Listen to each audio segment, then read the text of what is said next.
My mom abandoned me as a teen to raise her new, perfect family. I clawed my way through college alone and finally made it. Then she knocked on my door, acting like nothing happened, and demanded I fund the same kids I was thrown out to make room for. I gave her an answer she never saw coming. Frankie, when I was little, it was just the two of us, my mom and I. And I mean just us. No dad. He bailed before I was born, apparently. And no extended family nearby. At least not then. She worked 2 jobs most of the time, barely slept, and never dated. But every night, even if it was just for 10 minutes before she passed out, she'd sit on the edge of my bed and ask me how school went. She made me feel like I mattered, like I was her whole world. And then Roger showed up. I was 12. She met him at her second job, the diner where she worked at night. He came in a few times, started leaving big tips, and suddenly they were dating. I didn't think much of it at first. She smiled more, laughed louder. For a while I even liked him. He was quiet, polite, and brought me comic books. But it didn't take long before the shift started. Little things at first. Fewer bedtime chats, missed a parent-teacher conference, skipped my birthday dinner. Roger had car trouble, she said. Okay, fine. But then came the twins, a boy and a girl, born just a year after Roger moved in. And that was it. That was the moment I stopped being her priority. No, scratch that. I stopped being her kid. It's like one day I was her son, and the next I was just background noise. If the twins cried, I was told to keep it down. If they needed diapers, my field trip got canceled. If I got sick, I had to wait until Monday because Roger's hours got cut and were stretched thin. Everything, and I mean everything, became about the twins and Roger. I remember one year I brought home a straight A report card. Straight A's, Frankie. First time ever. I laid it right on the kitchen table. Couldn't wait for her to see it. She glanced at it between stirring formula and folding laundry, muttered, "Good job, honey," then turned right back to the twins' bottles. I went back to my room and tore the thing up. Birthdays, forgotten. Holidays, barely noticed. School events? I stopped telling her. No point. The twins had ballet or soccer, or Roger needed the car. I walked to most things alone. I started skipping lunch and saving the money from my part-time job to buy my own clothes, toiletries, and even groceries sometimes. My mom never noticed. Or maybe she didn't care. I became invisible in my own house. You know the worst part? I didn't even have the language for what was happening. I just thought I was being difficult. That maybe I was too needy, too dramatic. That's what she told me anyway. You're old enough to handle yourself. You're so resourceful, I know you'll figure it out. Like being ignored was a compliment. I didn't know what gaslighting was back then, but looking back, she fed it to me with a smile every damn day. And Roger?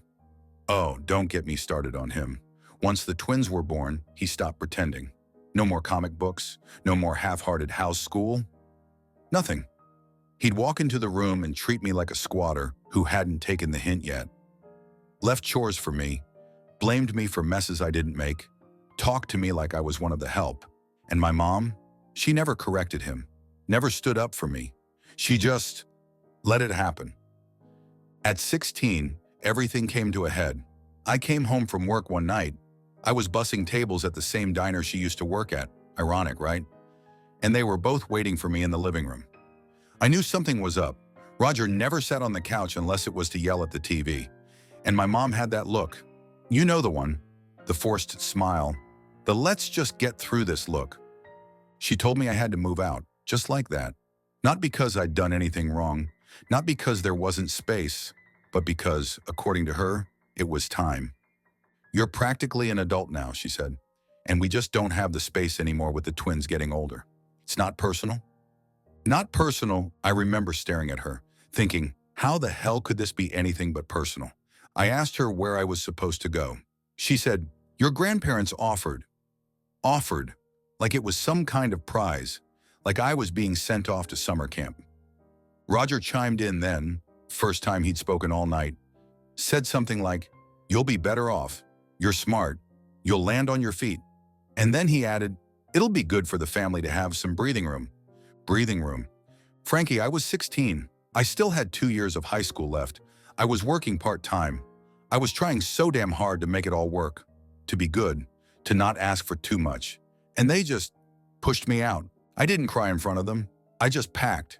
2 garbage bags worth of clothes and school books. That's all I took. They didn't even help. Didn't ask if I needed a ride. Just watched me go. I moved in with my mom's parents, my grandparents.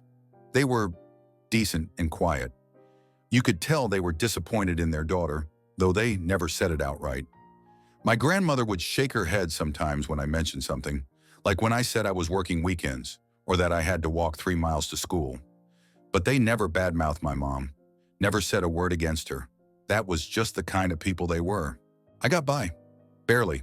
I'd go to school, work after, come home to study, sleep, repeat.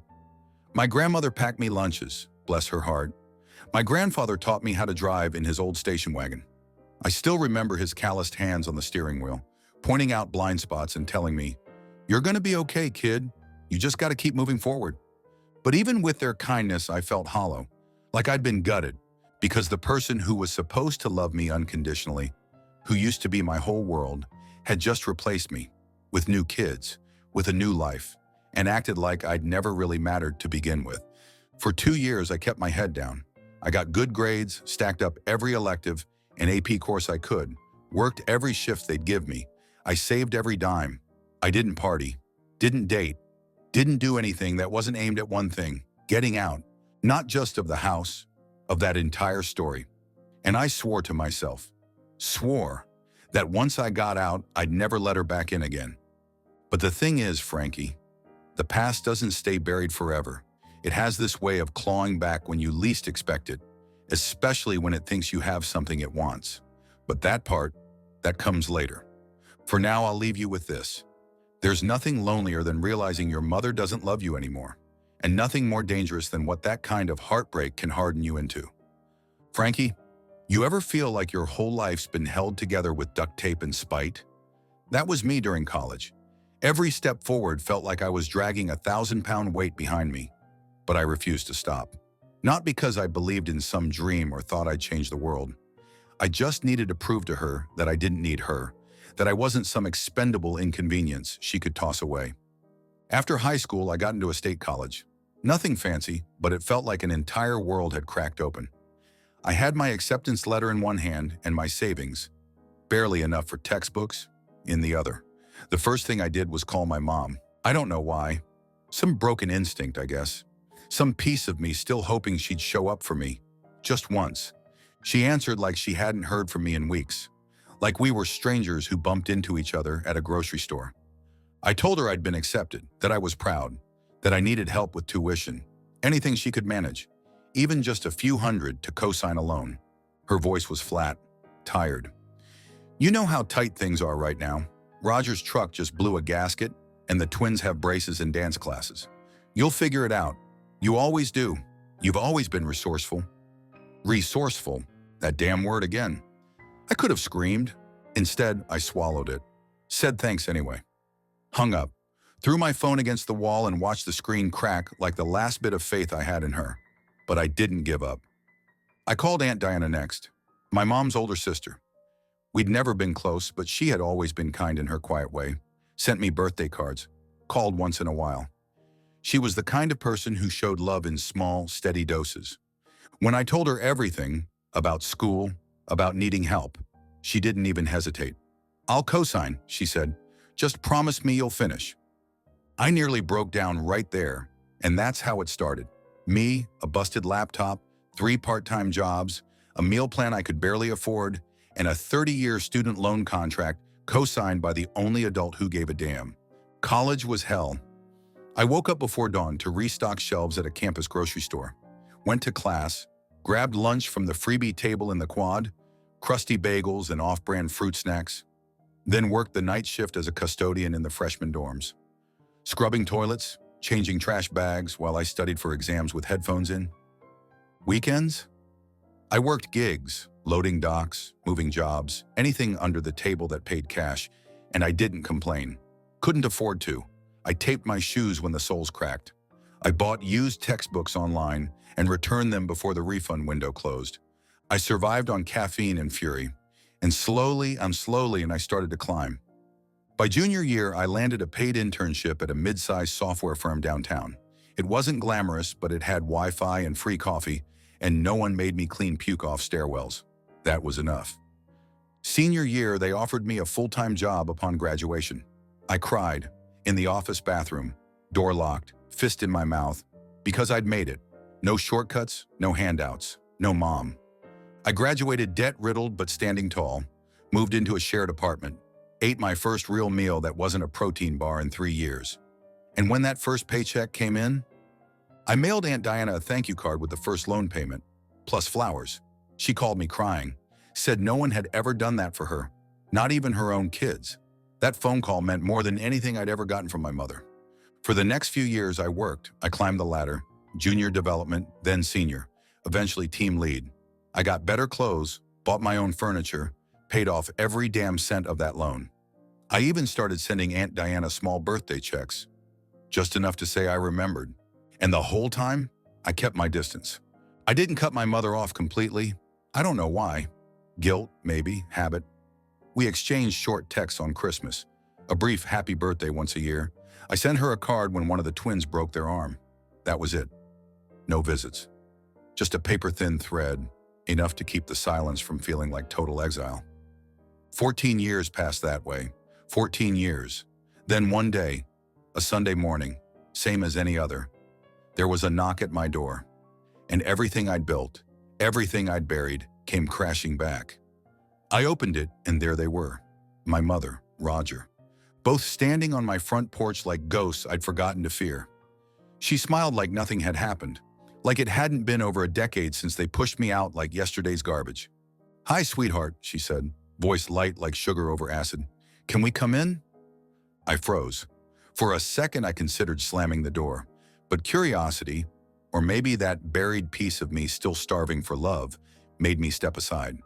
They came in, sat awkwardly on my couch, glancing around like tourists. My mother commented on how grown-up everything looked. Roger grunted in agreement. He hadn't changed much. Still that bland, smug face I remembered. We made small talk for maybe 5 minutes. Then she dropped it.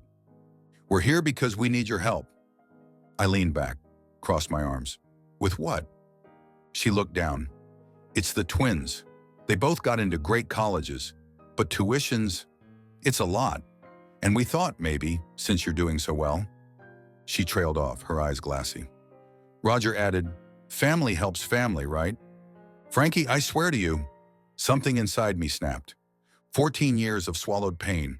14 years of silence, of being resourceful, of watching them forget I existed, and now they wanted help? I didn't shout. I didn't throw anything. But my voice, it dropped like ice. "You kicked me out at 16, told me I'd be fine, left me to beg strangers for help, and now you think I owe you something?" She blinked, shocked, like she hadn't expected me to remember. "I did what I had to do back then," she said. "We had other responsibilities. But you turned out fine. Look at you." "That's because I had to," I spat. "Not because of you, in spite of you." Roger stood then. "No need to be dramatic. We're just asking for help." I pointed to the door. "We're done here." You'd think that slamming the door in their faces would have been the end of it, right? It wasn't. Frankie, I didn't expect them to thank me for the reminder that I'm not their ATM. But I also didn't expect what came next.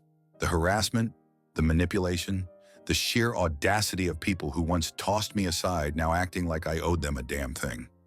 It started with calls, first a few missed ones, then voicemails. The first one? Calm. "I know that was hard," my mom said, her voice syrupy and cracked. "We just hoped you'd understand. You've done so well. We're so proud." The second? Guilt. "Your brother and sister are crushed. They were hoping you'd be proud of them too. They're so excited for college." Then came the third, the fourth, the fifth. Each one darker, angrier. "You're so selfish," she hissed in one. "I raised you. I gave you everything when I had nothing. And this is how you repay me?" As if I owed her. Roger got in on it too. His voice was lower. "You think you're better than us now? You think money makes you a man? You'll regret this." That's when I stopped listening and started documenting. Every voicemail, every text, every passive-aggressive email she sent with subject lines like, "Remember where you came from," and "You'll regret this coldness." At first, I blocked them. Then they started showing up. I was at work one Tuesday morning. Regular team meeting, spreadsheets on the projector, someone passing around muffins, when the receptionist poked her head in. "Hey, there's a woman in the lobby asking for you. Says she's your mom?" I felt every eye turn toward me. I got up quietly, face stone still. Walked out to the lobby, and there she was, hair messy, eyes red, standing in front of my coworkers, tears bubbling up as if she was auditioning for a part. "Sweetheart," she sobbed, "please, just talk to me." "Leave," I said. "Now." She dropped to her knees. I mean, literally collapsed. "I raised you," she wailed. "Don't do this to your family." Security was already on the way. One of the guards took her by the elbow, gently but firmly. She screamed when they touched her, cried like a victim, called me heartless, called them pigs, and I stood there, staring. When the door finally closed behind her, I walked back to the meeting like nothing happened. But inside, I was shaking. It wasn't over. Later that week, I found Roger parked outside my house, just sitting there in his old pickup, engine idling, staring. He didn't come to the door, didn't call, just parked. I called the non-emergency line and reported a suspicious vehicle. When the patrol car pulled up, Roger drove off slow, like he was daring me to chase him.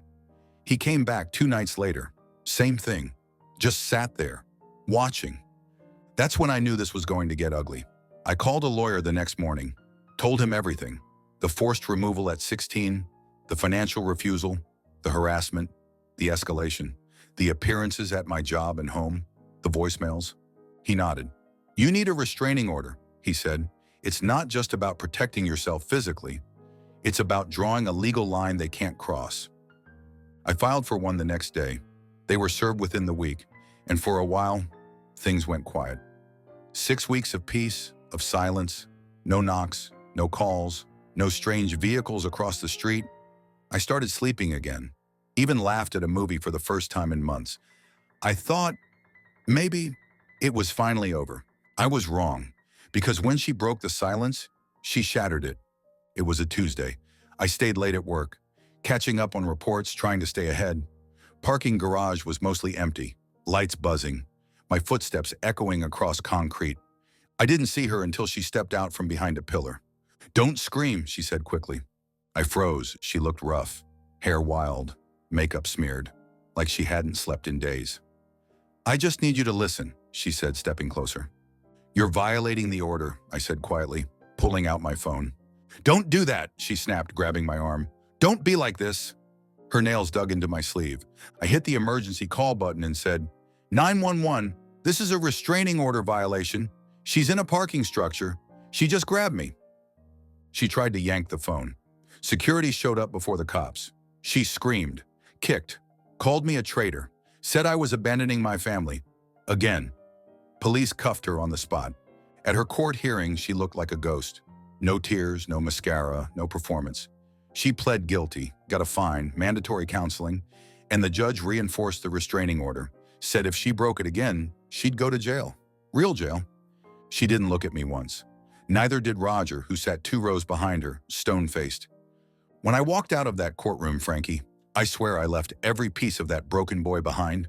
The one who waited for her at school events, who begged for a bedtime story, who cried when she forgot his birthday. He was gone, and I didn't miss him. After court, I thought I'd feel relief. I thought I'd walk out of that building with the weight off my chest like in the movies. Dramatic music swelling, sun cutting through clouds, the world righting itself after years of wrong. But truth is, Frankie, all I felt was tired. Not sleepy, not lazy, bone tired. Like something deep inside me had been burning for so long it finally ran out of fuel. I went home that day and sat in my living room for hours. No music, no TV, just silence. I kept thinking about her face in the courtroom. Pale, still, almost small. And I wondered if I was supposed to feel something. Regret, pity, satisfaction. I felt none of it. The next morning, I changed every lock in my house, upgraded my security system, informed HR at work, sent a copy of the new order to the front desk in building security. My lawyer told me to start documenting everything. Dates, times, even if nothing happened. Just in case. It felt paranoid, but also necessary. She'd crossed too many lines already. The quiet lasted longer this time, about 6 weeks. No calls, no strange cars, no desperate emails begging for forgiveness or demanding money. It was peaceful. And then, it wasn't. It was a Thursday. I stayed late at work again, same routine, same garage. But this time, no confrontation, just a voicemail. Blocked number. Message lasted 7 seconds. A whisper.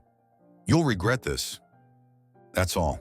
I played it once, saved it, sent it to my lawyer, then deleted it from my phone. The next few weeks were scattered with small things. An envelope left in my mailbox. Blank, empty. My trash bins knocked over in the night. A pizza I didn't order left on my porch. Harmless, maybe, but not accidental. A message. Always a message. Roger came back once. Parked across the street. Didn't get out, just watched. When I walked outside and raised my phone to take a picture, he drove off. My lawyer filed a violation report. Nothing big enough to get them locked up, but enough to document a pattern. He said, "You're doing everything right, just keep the pressure on. The silence means it's working." Eventually they did stop, not suddenly, more like a light dimming until you barely notice it's gone. One day I realized the voicemails had stopped. Then a week went by without a single weird occurrence. Then 2, then a month. And just like that, peace again. This time I let it in. I started sleeping with the windows open, took longer walks, booked a weekend trip for myself. Nothing fancy, just a little cabin upstate, quiet, full of trees and air that didn't taste like concrete. First time in years I woke up with sunlight on my face and no pit in my stomach. That's when it hit me. I was finally free. Not because the law said so, not because the calls stopped, but because I stopped waiting for the next hit, the next manipulation, the next plea. I wasn't her son anymore. I was just me. The twins. They ended up going to community college. From what I heard through my aunt, they didn't get into the big-name schools they'd planned for. No Ivy League, no private dorms. I didn't smile when I heard it, but I didn't feel bad either. Actions have consequences. That's what I was told at 16 when they kicked me out. Guess it finally came full circle. Roger, still working odd jobs, still angry, still Roger. And my mother? From what I've heard, she's quiet now. Broken is the word Aunt Diana used. She got counseling after the court ordered it, but even when the sessions ended, she kept going. Says she walks around the house like a ghost, barely speaks, avoids mirrors. Part of me wants to say she deserves it, but the rest of me, the part that's moved on, I don't think about her at all anymore. You know, Frankie, people always talk about forgiveness like it's this magical thing, like you can't really heal unless you give it. But here's what I've learned. Forgiveness isn't always some big speech or grand moment. Sometimes it's just distance. It's choosing not to answer the door. It's changing your number. It's sleeping through the night without dreaming about who you used to be. And if that's not forgiveness, then maybe I don't need it. What I do have is peace. And honestly, that's enough. If you made it this far, thanks for riding with me. If you love real, messy, emotional stories like this, go ahead and hit subscribe. There's always another confession waiting in the backseat.